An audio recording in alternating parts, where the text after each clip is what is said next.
Rajpal. It's a pleasure and privilege to be standing in front of you and speak for a few minutes. Okay. Can I have this?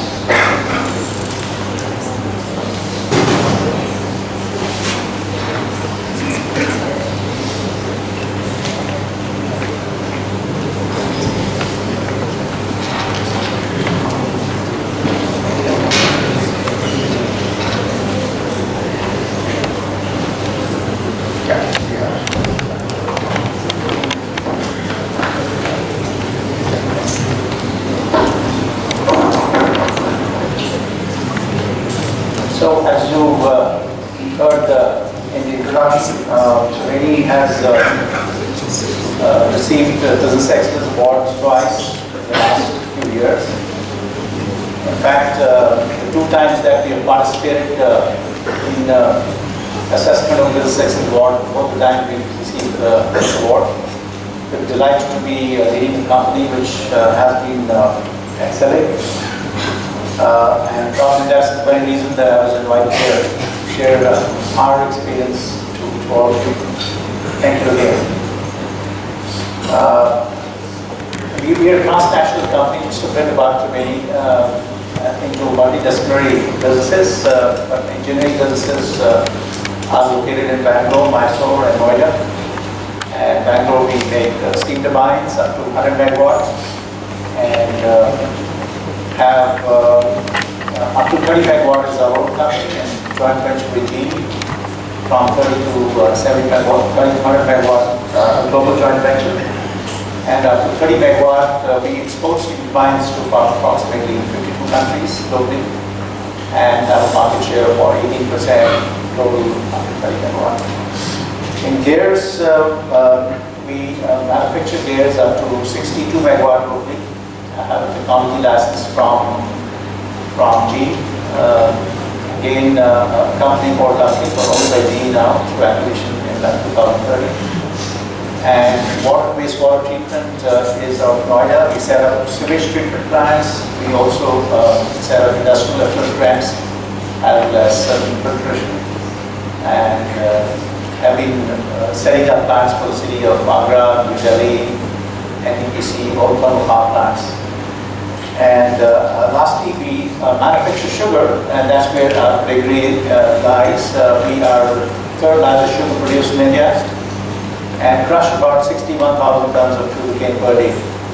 So that's the scale you can imagine with the 7 sugar factories. Overall, about 14 transnational manufacturing operations in India. Very much an Indian company, but with a very global mindset, I would say. Just to give you a flair of what are products that we manufacture, and briefly, I thought sharing our experience of business excellence would be pretty apt for the audience here. I of course, decided not to give a lecture on operational excellence or give a lecture, so to say, on business excellence, but share our experience to you. And through that, I hope you'll have a good insight of what we do, and would be very glad to take questions after that. This is pictures of some of the products that we make here. This is high precision engineered products. As you can see, weighing from 200 kilos to about 50 tons. So very large challenges, how to handle it, challenge the length of handling, and manufacturing a gear. You see the internals of the box kept here as an example. Very precision engineered hardened ground gears can vary up to 10 tons single piece, and gearboxes can vary up to about 50 to 80 tons. The number of gears to vary depending on applications. Right? Here are certain examples: the water turbine gearboxes, a gas turbine, a steam turbine, and compression gearboxes. We can go anywhere from industrial applications like power plants, can go to refineries, it can go to FPSOs, ocean overseas platforms, or the mills. So that gives a flair. Of course, the quality of gears that we manufacture need to meet international standards. We own the DIN 3, DIN 4 is a very high quality gear, which is manufactured with noise of about maximum 85 dBA, measured at 1 meter, and vibrations meeting API or ACMA levels. API, when we say, is American Petroleum Institute, their world body which governs the standards for oil and gas industry, and we supply a decent amount of oil and gas, but also to others. But standards that we follow are stringent meeting API. And of course, the steel that we use is AMS is aerospace material standards, and fairly clean and very, very high in terms of integrity of quality of steel that we use. Okay, so partly I mentioned to you, we make engineered to order products. So every order that we get from the market is engineered and designed to spec. So we don't make high volume catalog products that some of the gear companies that you might have heard about, or might have known, do it. We are very bespoke in our business model, very bespoke in our products. Of course, so when we talk about engineered to order high value gearboxes, it forms into capital goods. So the challenges of capital goods industry too are applicable to us also, and so also in terms of people, products, manufacturing, facility, operations, everything govern what challenges everybody faces throughout the day.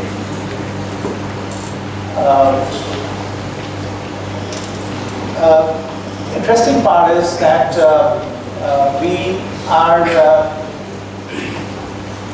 one of the two high-speed gear companies present in India. When we talk about high-speed, we talk about three colloquial languages.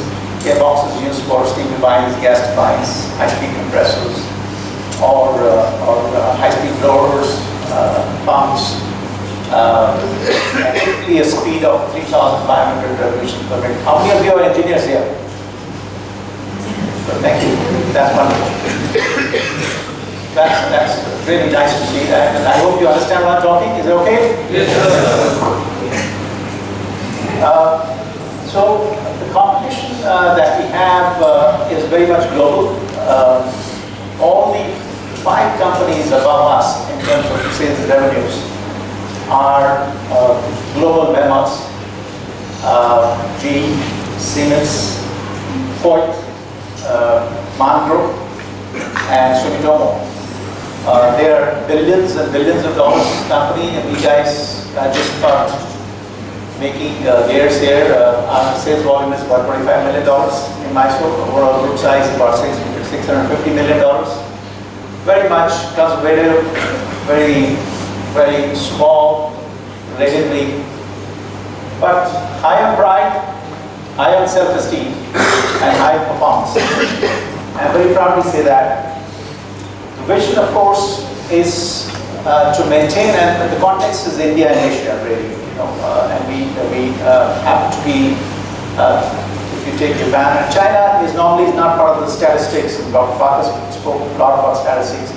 We do not include China into statistics of finding market share. We don't know what's happening in China, very opaque in terms of market data.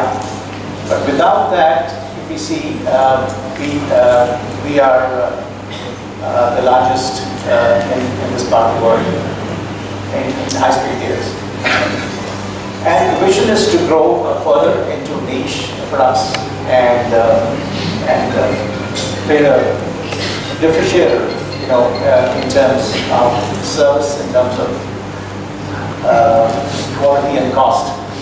We happen to be the lowest cost gearbox produced globally. We benchmark that regularly and consistently, and that's one of the reasons that we have what market share that we have in this part of the region, and also are gaining market share globally. And of course, the mission and vision and values, they are very integral part of business excellence, and we need to live by it, we need to dream, be passionate about it, and align our entire business flowing from these three very important elements to it. 2080 is a very typical thing, as you know. 20% of our customers bring 80% of revenues, and incidentally also 80% of our profitability also. So it's very important that we understand that element clearly and very focused should be. Technology, when we say technology, we're talking about 3 or 4 elements of technology here. And what typical technology people talk about is designing a product or developing an intellectual property around it. But that's just one element of technology, and that's important in our view, very, very important. But technology also is very vast in terms of how do we develop our process capability. And I was glad to hear that process capability is one of the topics that we talked today, and that's very crucial.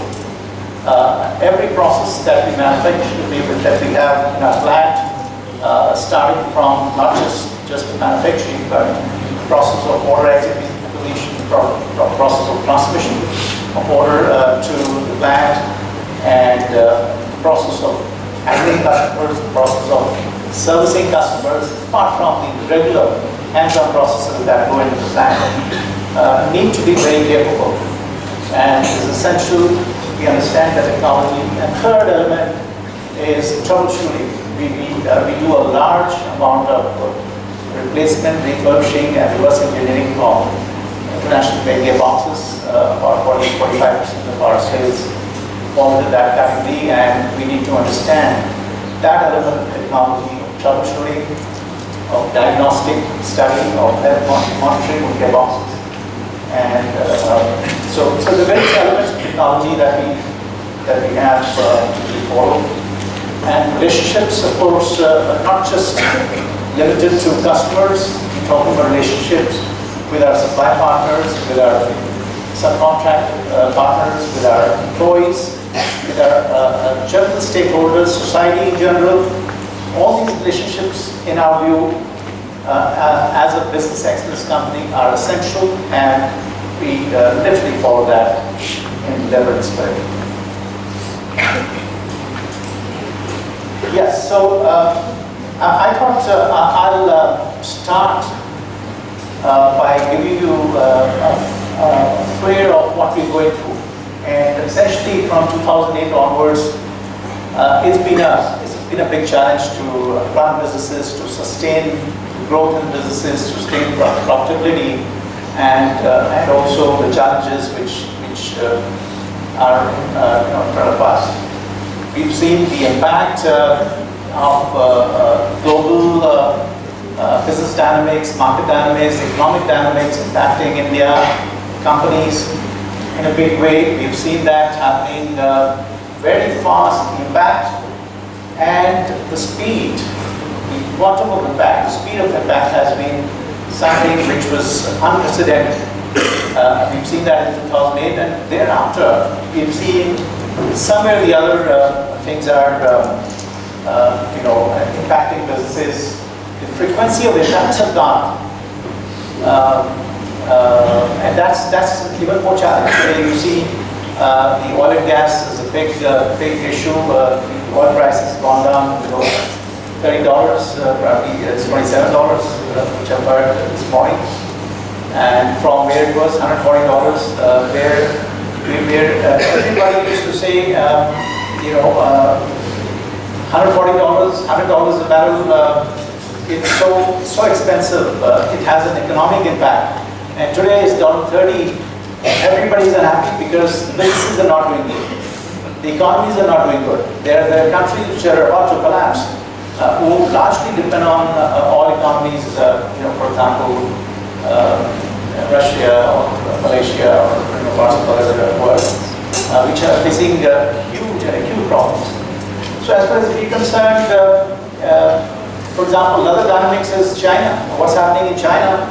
How does it impact us? The fact is very clear. It's impacting. We've seen the businesses going down. We've seen the exchange rate under big pressure as a result, and so also what's happening in the Middle East. So we need to understand what risks which are there in the businesses.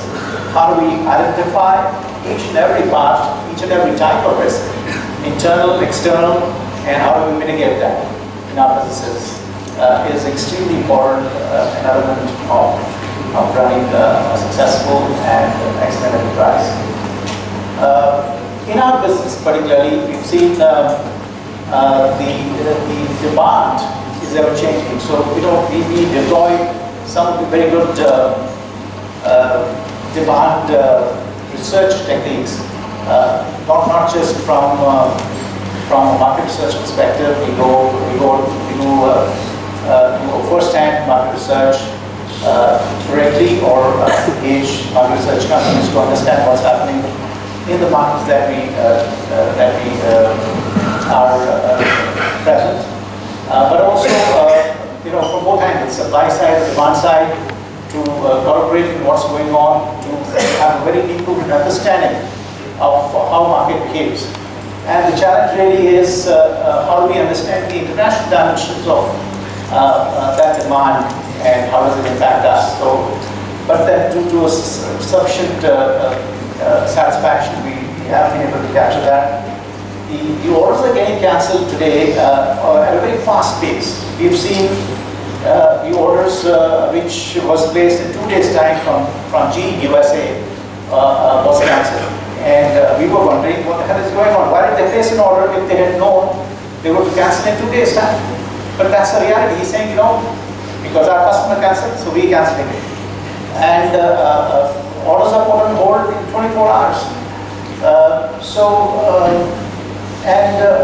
How do we manage situation under such a dynamic environment is a very big challenge. How do we have systems within the company which are very robust to handle such situations?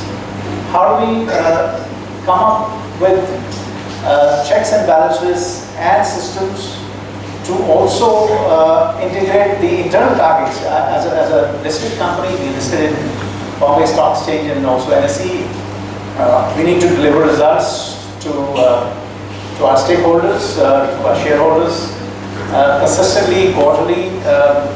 Quarterly culture is set in India very well these days, thanks to the Western world. I was hearing the talk when somebody was asking, is it very much the lean management and Six Sigma? The answer is yes. And the answer is we're also getting into the quarterly concepts and the dogmatic way of running businesses and be very ruthless about doing things. And definitely with an Indian heart, for sure. Now, the aspirations, when I talk about internal targets here, the aspirations of our promoters, our shareholders, who want to see growth under this very challenging market environment is a big task. Where customers are not sure, they place an order, well, they lift in 3 months when the order schedule is 3 months, or cancel it. Do we go forward? Do we not go forward? Our processes are taking certain time because we've seen this capital goods acquisition, large mass products that we manufacture, which require a certain amount of processes. Some of the processes go up to about 72 hours, and we just can't stop it. So there is that inherent cost that we need to incur to go forward with the process, depending on when the change in the ordering schedule has happened from customers. Certainly challenges, but are we surmounted?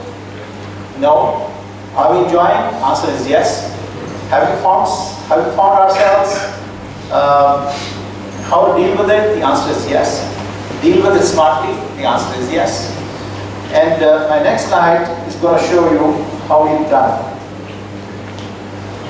Now, this is about the gear business, and the data is very much on the gear business of Triveni. And as you can see, we have been consistently delivering an EBITDA of 35%. I have not seen a capital goods company in India with that kind of EBITDA margin, which is exposed to global competition. Definitely IT companies and services companies in India do have that kind of numbers, and of course we are brick and mortar guys, so we have to deal with it. Our CAGR on EBITDA for last 12 years, ladies and gentlemen, has been 26%.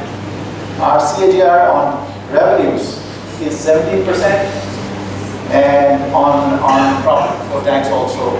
You might wonder, I have not put profit after sales and profit after tax here because we are a business unit of our of the corporate group, and the balance sheets after it is run here gets merged into the whole group. And so the PAT element is not reflective of what the bill says.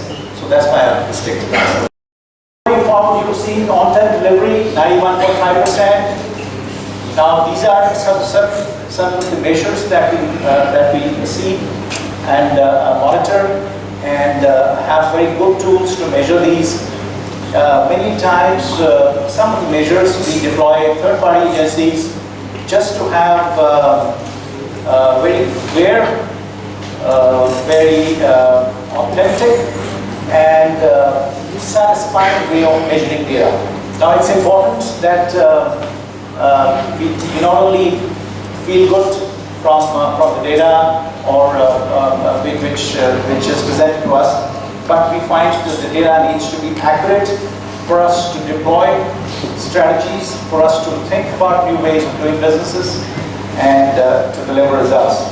Customer satisfaction index is 92%, and on the right I've tried to put data on what the Indian gear industry and global gear industry statistics are, and overall equipment efficiency, which means that we're able to run machines efficiently, we run our capex efficiently. The Indian gear industry data was not available with us, but global gear industry through some of the companies that we interact with, our turbine company interact with, do share that information with us. And many times they're listed companies, so we're able to get that on the stock or on their websites. The warranty cost is something that's very relevant to our business, because the cost of product not just comes from material cost or cost of designing or the cost per se of design, but also how we administer the quality, of course, is instrumental in bringing the cost down. But we measure how much do we spend on cost of warranty, cost of servicing warranty of our products globally, in terms of material and labor, both, and measure that consistently. Over the years, we were in north of 1% earlier. For the last 5 years, we've come down below 0.5%. And this year, frankly, my colleagues told me we are in the region of about 0.2%, but I prefer saying 0.3 because 0.2 can be monthly averages, but certainly 0.3 is not bad.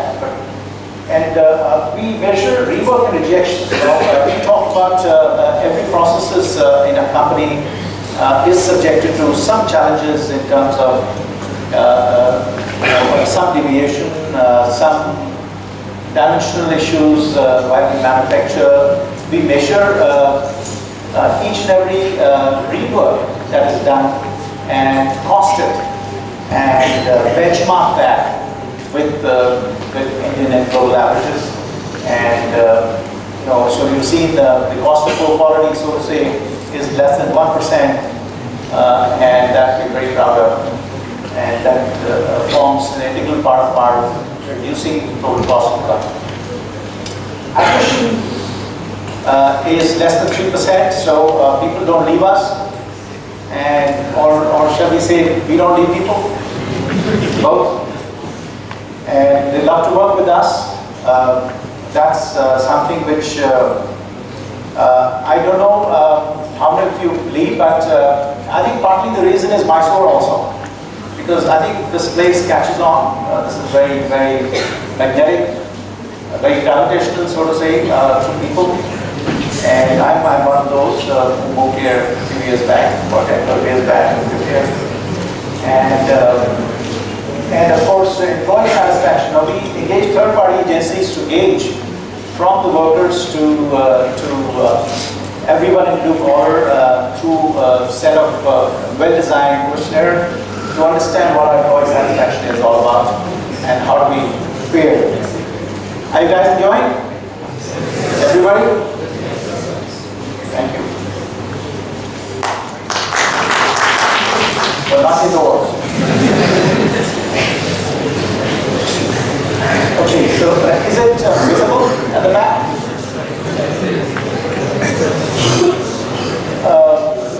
The organization it's all about what business model we have, how effective the business model, how do we benchmark all of these very important attributes to globally best, to India's best, and how flexible and agile we are in terms of changing business models, in terms of changing the way we run businesses. How do we segment ourselves in markets to capture very fine nuances of what's going on, what's happening, what's the competitive scenario, what are the three elements of dynamics that we capture, whether it's market dynamics or competitive dynamics or operational dynamics, and how does that help, how does that integrate into our running business is something that we very clearly measure. We need to be lowest cost, that is given.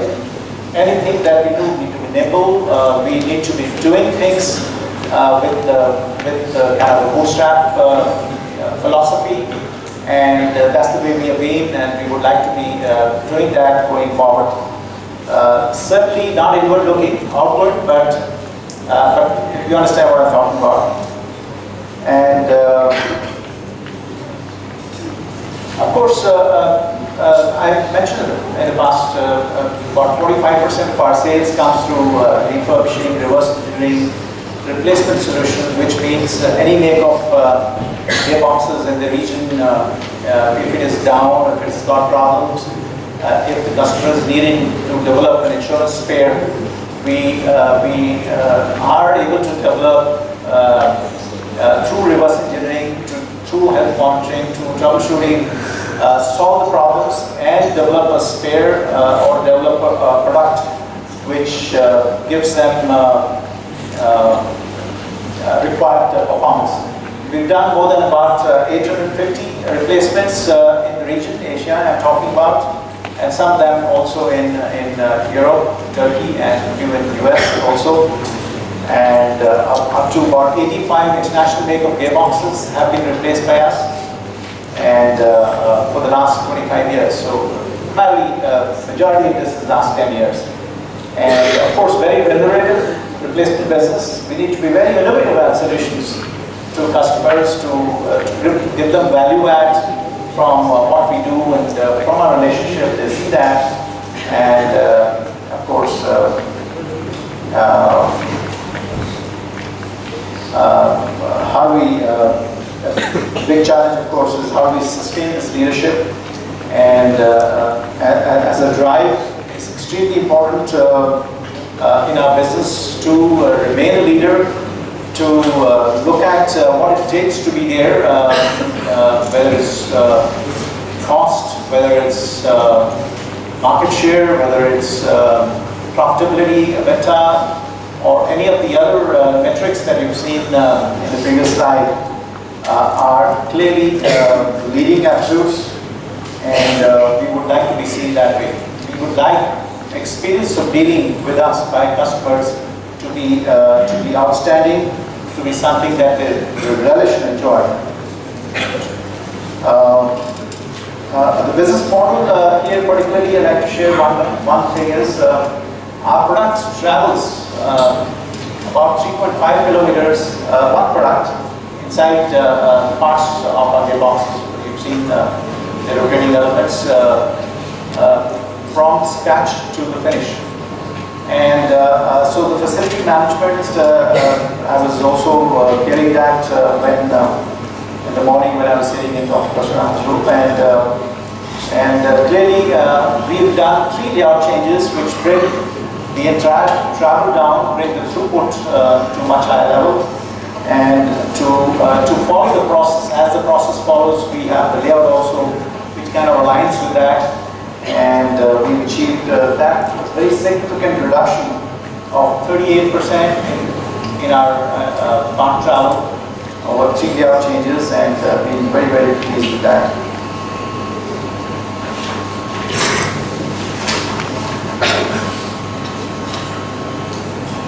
Okay, now this is something, this is very unique to us, but a very good, very important way of tackling the dynamics that we've seen in the market in terms of cancellations, holds, removals, changes, how to deal with our internal targets of maintaining quarterly numbers to our shareholders, as much as delivering results to customers. So you've seen our delivery performance is about 92%. So in spite of all the challenges that we have, we are still able to deliver goods within 92% of times to customer. We've seen how do we do that? Now here's it. So what we have is a system of master scheduling. So at the very apex level, when the orders come, they are put into a master schedule, and there is a very experienced person who handles the master scheduling in our company. And this is very dynamic. It changes every day, every hour. And we, of course, we run a business on SAP for many years now. So we integrated all our processes on SAP, and that's crucial. So this master scheduling integrates the basic elements of the order in terms of plan, brings up, it's an Excel-based model. We don't run master scheduling in SAP, we run out of SAP, and we have not had a solution from SAP on this as yet. Many people talk very big about that, but we've not really got convinced ourselves with this. But Excel helps a lot, and so our internal targets are integrated into the master schedule. The output of that goes to our micro production planning cell, to our testing cell, and also to our supply chain, and as well as to design and engineering. So everything in our company, so you may call it as a production planning, it's a very traditional way of doing things, but above that, in order to capture the dynamic environment and to get a view which is very holistic, a bird's eye view of what's happening in terms of entire plan, entire business, in terms of schedule, is something that's captured to master schedule. And I spent a lot of time on this activity to get a feel of it, to give required attributes and decisions around to do things, and yet consistently achieve results. This is something that has been extremely helpful in our business to deliver results. And lastly, I'd like also to share some of the other enablers which are helping us to excel in our business. And first, the top which comes to our mind is that we're very entrepreneurial. And you can well imagine that part of a medium-sized company as a business unit, there are checks and balances, systems in place. There is authority metrics defined. Their policy is defined, there's sales policy, there's purchase policy. Everything which you can hear about still exists in our company. We kind of follow that. But the business calls for being entrepreneurial in terms of taking those decisions which are not defined in any of those set rules and regulations, and yet are very different, very unique. And our bottom line, our consistent performance and bottom line speaks about the entrepreneurial culture in our company. It's just not restricted at my level, but pretty much in the second and third level down, and quite important. And every part of decision making needs to be entrepreneurial, and the culture that we have inculcated over a period of time does reflect that. Customer focus needs to be very strong. We are, what's that? Time? Okay. We are last time. We need to be very dogmatic, very strong about customer focus. And if there is any kind of doubt between what our company employees say, or customers say, or our subcontractors say, I would always side by the customer. No doubt about that. Customer is king. Customer is always right. And many times it's painful, but it's helpful in doing that. And of course, deliver results to customer satisfaction. Most of our supply partners are in relationship with us. We are a 38-year-old company, 28 years here, more than 25 years. They have lived to the expectation. They have moved up. They have invested in their businesses to have the technology adopted to the latest standards, the quality which is needed by us. As you can understand, the value chain from a high quality steel making to forgings to manufacturing gears internally to assemble, test, and then set it up in a turbine train and run it in a refinery. Now the entire value chain needs to deliver results. We need to understand what's happening in terms of quality and technology in every element of this train, and then consistently make products which deliver performance and deliver results. So clearly long-term relationships with customers, with our supply partners, with our all stakeholders, employees, attrition less than 3%. So everything goes hand in gloves in terms of what relationships we're talking about here. Quality focus, everybody is talking about today, is extremely important. In fact, the quality is the biggest risk mitigator in our business. We have no way of insuring ourselves on warranties. We do not have any cover taken from any international insurance companies on warranties. We don't do that. But our confidence in our product quality are the ones which are mitigating us and delivering results consistently so. We do not follow ourselves to measure Six Sigma, but the orientation, the methodology of Six Sigma is very impressive, very aligned to the way we would want to run our businesses. And so we follow that on every project that we run in our company. The cross-functional team approach is important because that we think is a very agile team. There is not a single project that we run in a company, whether it's an improvement project or from a cost, quality, delivery, or per se new product development or research and development is not through a CFT. It's a very agile team. It's a human resources angle that we deploy through CFT. Very deep driven involvement, top to bottom, is something that I've spoken about.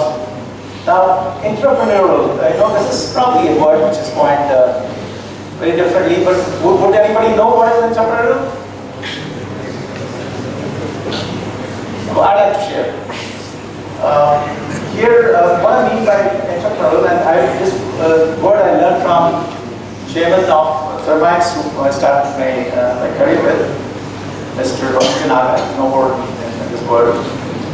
And it's about taking decisions for the good of company, which not necessarily follow the policy guidelines, but for the good of company.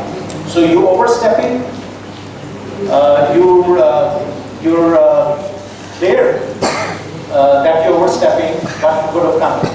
So as leadership, do we allow that? The clear answer in our case is yes.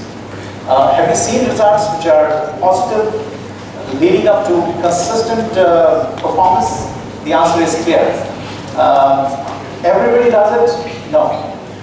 It's few who are able to exercise that. We think this is extremely crucial in our case at least. Of course, the company objective, vision, mission, values, and very corporate level to our business unit level, to my key result areas and key performance indicators, to the leadership below, to the workers. Everything needs to be aligned to the goals and visions, and the measures in place, the metrics in place to measure, the monitoring of those, and back and forth. The entire loop has to be very robust, and we need that. Of course, high performance reward is clearly, it needs to be a high performance culture. We need to reward that, and not that everybody is not important, but you can understand the outstanding performers are rewarded clearly in the organization that we run here. And of course, like I said last week, we would like to be seen as a company which is very strong in maintaining societal relationships. Our CSR activities need to be strong.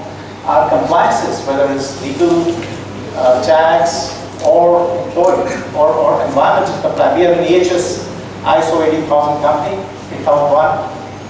EHS compliant. Most of our customers, whether it's GE, Siemens, or Down, or global behemoths who buy from us, do want us to be EHS compliant, do want us to be legally compliant, do want us to be 100% compliant in terms of land, the rules and regulations of this country, and we're proud to be doing that. So, ladies and gentlemen, thank you very much. Really enjoyed it.